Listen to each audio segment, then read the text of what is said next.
Hello, welcome, Billionaire. My name is Vanessa Black, and I am so excited, like super excited to dive into this book that I'm about to dive into.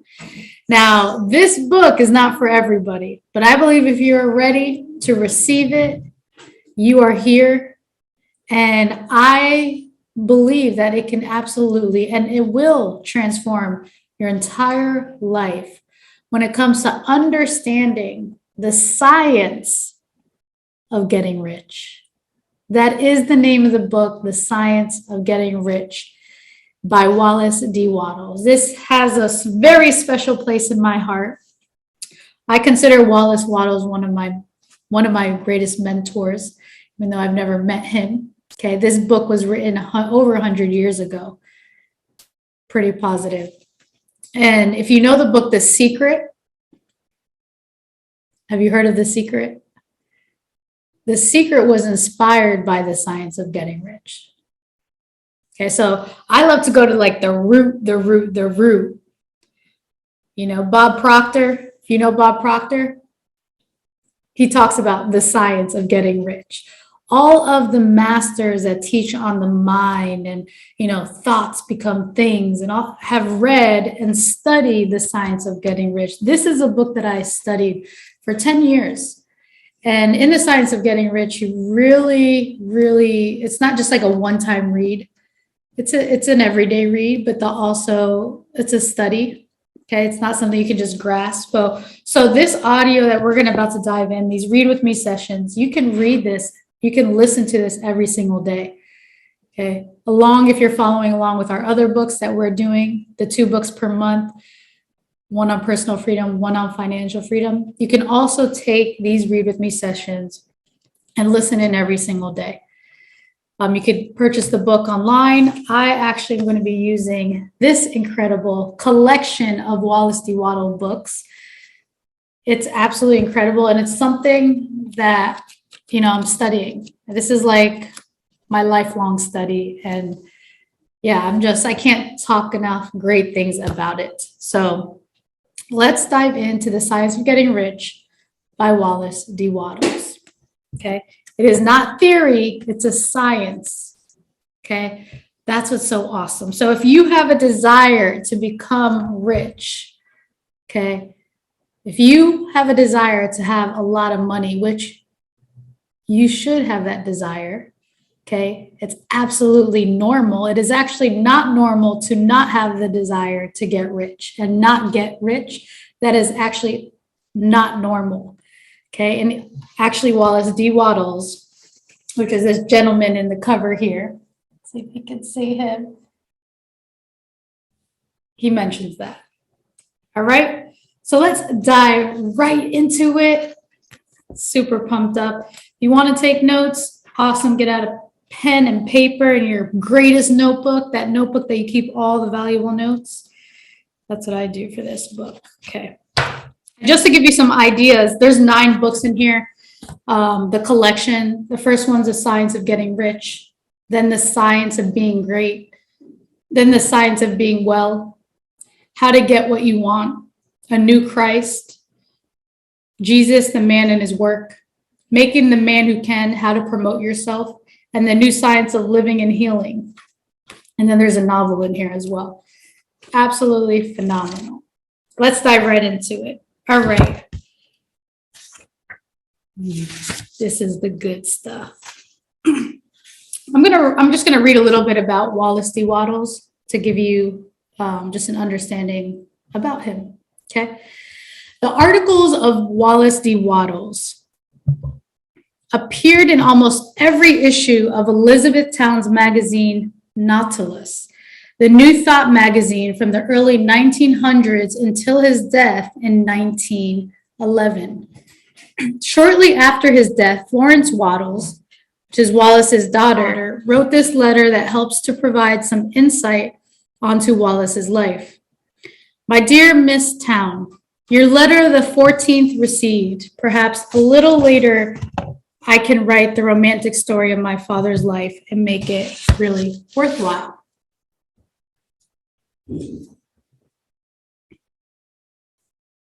You knew, didn't you, that he lost a good position in the Methodist Church because of his heresy?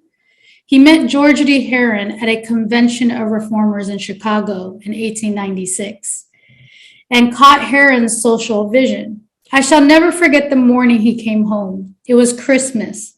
Mother had put her last dollar into a cuff box, and we had placed it beneath an evergreen branch which served for our Christmas tree, in which we had illumined with tallow candles and strung with popcorn.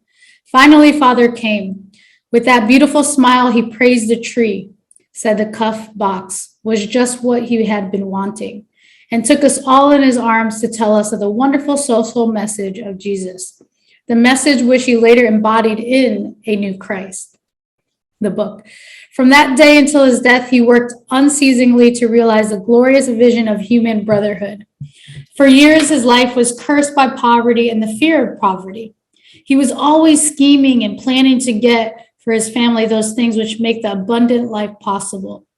In the first chapter of How to Be a Genius, he says, man's greatest happiness is found in the bestowal of benefits on those he loves. The supreme faith of the man never left him.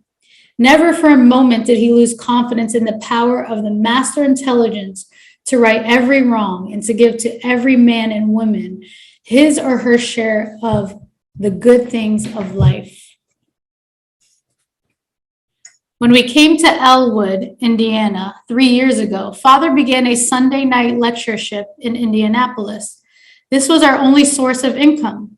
Later, he began to write of Nautilus and to work out his own philosophy. He wrote almost constantly. Then it was that he formed his mental picture.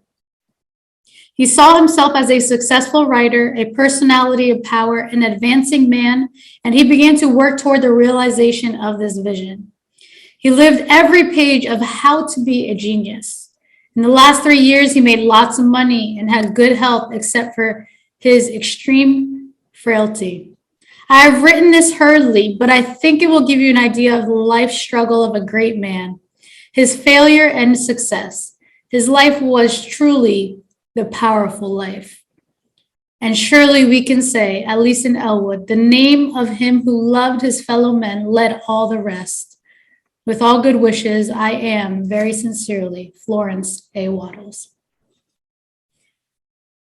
And that was about Wallace D. Wattles. Now let's dive into book one. Well, let's dive into The Science of Getting Rich. It's book one of this particular collection. Author's preface. This book is pragmatical, not philosophical, a practical manual, not a treatise upon theories. It is intended for the men and women whose most pressing need is for money, whose wish to get rich first and philosophize afterwards. It is for those who want results and who are willing to take the conclusions of the science as a basis for action, without going into all the processes by which those conclusions were reached. It is expected that the reader will take the fundamental statements upon faith, just as he would take statements concerning a law of electrical action if they were promulgated by a Marconi or an Edison, and taking the statements upon faith, that he will prove their truth by acting upon them without fear or hesitation. Every man or woman who does this will certainly get rich, for the science herein applied is an exact science and failure is impossible.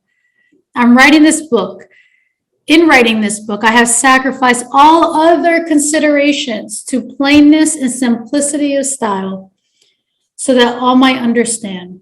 The plan of action laid down herein was deduced from the conclusions of philosophy. It has been thoroughly tested and bears the supreme test of practical experiment. It works. Very truly yours, Wallace Wattles, and I can too attest that this book works. 1, the right to be rich. Whatever may be said in praise of poverty, the fact remains that it is not possible to live a really complete or successful life unless one is rich. I mean, you know me, if you've been watching the other video, this is a highlighter moment. This is a highlighting book. So if we stop a lot to highlight, it's because we got to like just really take it in. Okay. Whatever may be said in praise of poverty, the fact remains that it is not possible to live a really complete or successful life unless one is rich. No one can rise to his greatest possible height in talent or soul development unless he has plenty of money. For to unfold the soul and to develop talent, he must have many things to use, and he cannot have these things unless he has money to buy them with. A person develops in mind, soul, and body by making use of things. And society is so organized that man must have money in order to become the possessor of things. That's why our vision and mission at Billionaire is to develop our mind, body, and souls to achieve personal and financial freedom. Therefore, the basis of all advancement must be the science of getting rich. The object of all life is development. And everything that lives has an inalienable right to all the development it is capable of attaining. A person's right to life means his right to have the free and unrestricted use of all the things which may be necessary to his fullest mental, spiritual, and physical unfoldment. Or, in other words, his right to be rich. In this book, I shall not speak of riches in a figuratively way. To be really rich does not mean to be satisfied or contented with the little. To be fully rich does not mean to be satisfied or contented with a little. So if you are listening into this and you've always wondered like why you're not satisfied, and then people tell me I should be grateful and satisfied. Okay. No one ought to be satisfied with a little if you're capable of using and enjoying more. The purpose of nature is the advancement and unfoldment of life, and everyone should have all that can contribute to the power, elegance, beauty, and richness of life. To be content with less is sinful. To be content with less is sinful. I love this because he preaches the truth. And as a society and a world, it's like you hear the opposite. You hear that you should be content with what you have. He's saying here, to be content with less is sinful.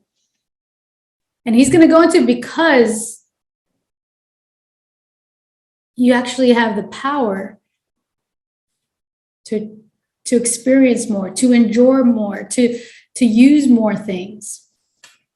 The person who owns all he wants for the living of life he is capable of living is rich. Let me repeat that. The person who owns all he wants for the living of all the life he is capable of living is rich. And no person who has not plenty of money can have all he wants. The person who owns all he wants for the living of all the life he is capable of living is rich. That's who he is saying is rich. The person who owns all he wants for the living of all the life he is capable of living is rich. And no person who has not plenty of money can have all he wants. So life has advanced so far and become so complex that even the most ordinary man or woman requires a great amount of wealth in order to live in a manner that even approaches completeness. This entire book, all Wallace Wattles book, I get pumped up about, I get fired up because my spirit, my soul is like, this is truth. Okay. I'm a truth seeker. I'm a truth lover. I'm a truth speaker. Okay.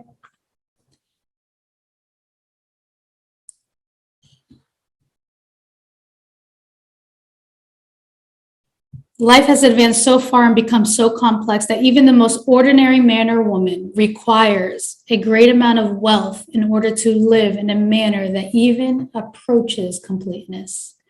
Every person naturally wants to become all that they are capable of becoming. This desire to realize innate possibilities is inherent in human nature. We cannot help wanting to be all that we can be. Cannot help it. Success in life is becoming what you want to be.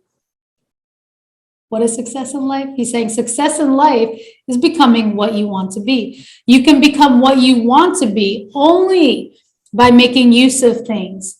And you can have the free use of things only as you become rich enough to buy them. To understand the science of getting rich is therefore the most essential of all knowledge. There is nothing wrong in wanting to get rich. The desire for riches is really the desire for a richer, fuller, and more abundant life, and that desire is praiseworthy. That desire is praiseworthy.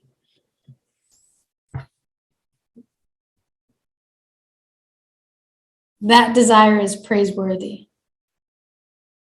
The person who does not desire to live more abundantly is abnormal.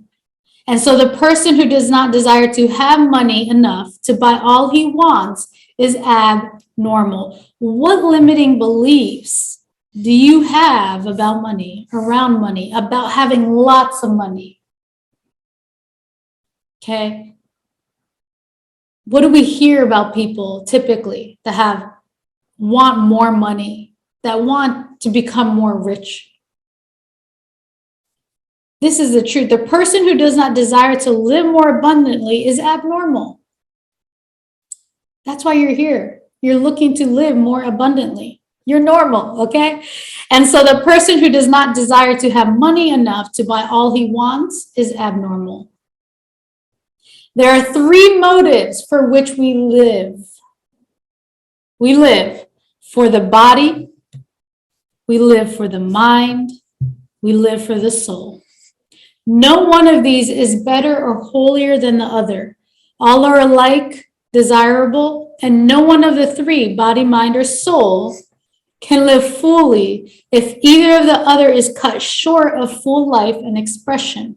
It is not right or noble to live only for the soul and deny mind or body, and it is wrong to live for the intellect and deny body or soul. We are all acquainted with the loathsome consequences of living for the body and denying both mind and soul, and we see that real life means the complete expression of all that a person can give forth through body, mind, and soul. Whatever that person can say, no one can be really happy or satisfied unless his body is living fully in every function, and unless the same is true of his mind and soul. Wherever there is unexpressed possibility or function not performed, there is unsatisfied desire. Desire is possibility seeking expression, or function seeking performance. Desire is possibility seeking expression or function seeking performance. A person cannot live fully embodied without good food, comfortable clothing, warm shelter, and without freedom from excessive toil. Rest and recreation are also necessary to his physical life. One cannot live fully in mind without books and time to study them. Awesome. Congratulations for being here. Without opportunity for travel and observation, or without intellectual companionship. That's the mind. One cannot fully live in mind without these things. And then to live fully in mind A person must have intellectual recreations and must surround itself with all of the objects of art and beauty he is capable of using and appreciating.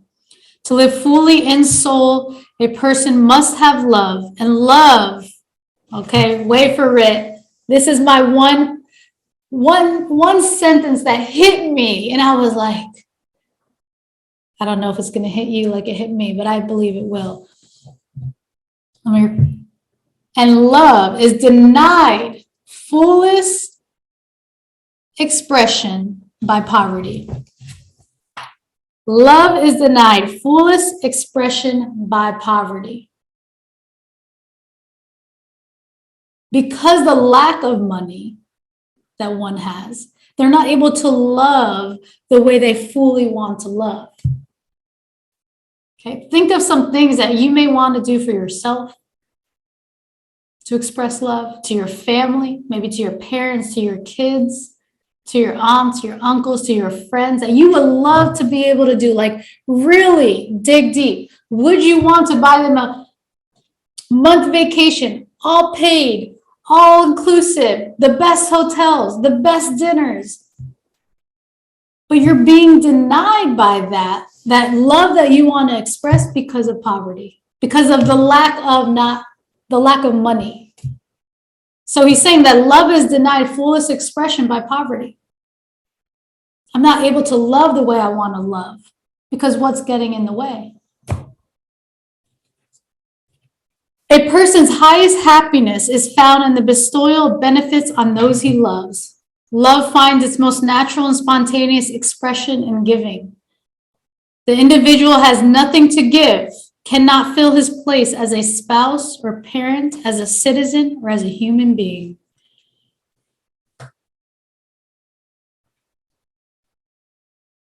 It is in the use of material things that a person finds full life for his body, develops his mind, and unfolds his soul. It is therefore of supreme importance to each individual to be rich. It is perfectly right that you should desire to be rich. If you are a normal person, you cannot help doing so. It is perfectly right that you should give your best attention to the science of getting rich, for it is the noblest and most necessary of all studies. Let me repeat that. It is perfectly right that you should give your best attention to the science of getting rich, for it's the noblest and most necessary of all studies. If you neglect this study, you are derelict in your duty to yourself, to God, and humanity, for you can render to God and humanity no greater service than to make the most of yourself.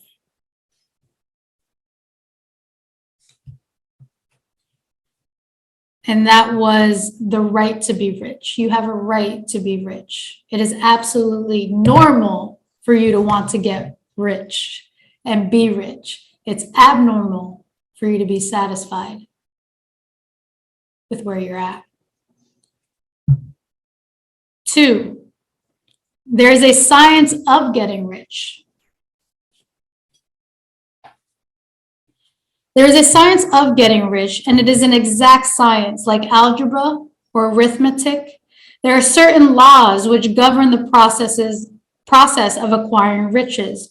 And once these laws are learned and obeyed by anyone, that person will get rich with mathematical certainty, like 1 + 1 = 2. How certain are you of that? How about 5 times 5? What does that equal? 25. How certain are you? Do you think it could be 20? Do you think it could be 30? Do you think it could be 100? 10 times 2. What is it? You know it. 20. There are certain laws which govern the process of acquiring riches. And once these laws are learned, so we got to learn them and obey them by anyone. Doesn't matter. It doesn't matter if you're male or female. It doesn't matter if you're white or black or Asian. It doesn't matter what race you are, what gender. It doesn't matter if you grew up poor or if you grew up in a rich family. It does not matter. That person will get rich with mathematical certainty. With that certainty that you just had, of doing 1 + 5? How certain are you of that answer? He says, if you learn the laws and obey them that he's about to go into, with mathematical certainty, you will acquire riches. Can we celebrate? I celebrate you because it's already done. Because like this right here, this is the real secret. All right. The ownership of money and property comes as a result of doing things in a certain way. And those who do things in a certain way, whether on purpose or accidentally, get rich, while those who do not do things in this certain way, no matter how hard they work or how able they are, remain poor. It is a natural law that like causes always produce like effects, a natural law. And therefore, any man or woman who learns to do things in a certain way will infallibly get rich.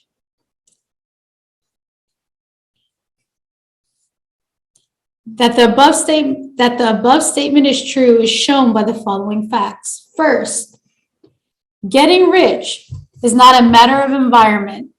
For if it were, all the people in certain neighborhoods would become wealthy, and people of one city would all be rich, while those of other towns would all be poor, or all the inhabitants of one state would roll in wealth, while those of an adjoining state would be in poverty.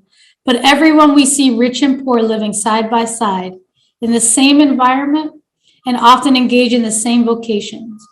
When two people are in the same locality, in the same business, and one gets rich while the other remains poor, it shows that getting rich is not primarily a matter of environment. Some environments may be more favorable than others, but when two people in the same business are in the same neighborhood and one gets rich while the other fails, it indicates that getting rich is a result of doing things in a certain way.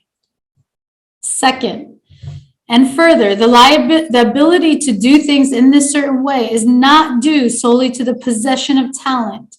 For many people who have great talent remain poor, while others who have very little talent get rich. Studying the people who have gotten rich, we find that they are an average lot in all respects, have no greater talents and abilities than other people have. It is evident that they do not get rich because they possess talents and abilities that others do not have, but because they happen to do things in a certain way. Third, getting rich is not the result of saving or thrift. Many very penurious people are poor, while free spenders often get rich. 4, nor is getting rich due to doing things which others fail to do. For two people in the same business often do almost exactly the same things, and one gets rich while the other remains poor or becomes bankrupt. From all these things, we must come to the conclusions that getting rich is a result of doing things in a certain way. Not a matter of environment. Not about talent. It's not the result of saving. And it's nor